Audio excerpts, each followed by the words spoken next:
Credo che onestamente abbiamo giocato forse la miglior partita della stagione nel momento più difficile.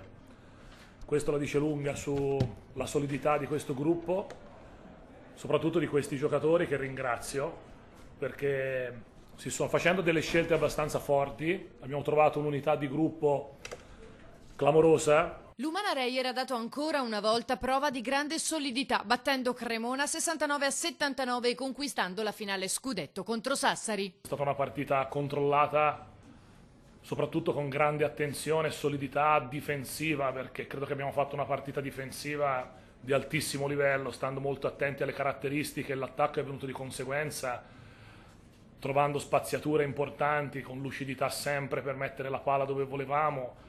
È venuta fuori una partita in controllo nel momento più difficile. Ora attenzione e concentrazione saranno sulla finale, la seconda che i ragazzi di coach De Raffaele conquistano in 3 anni.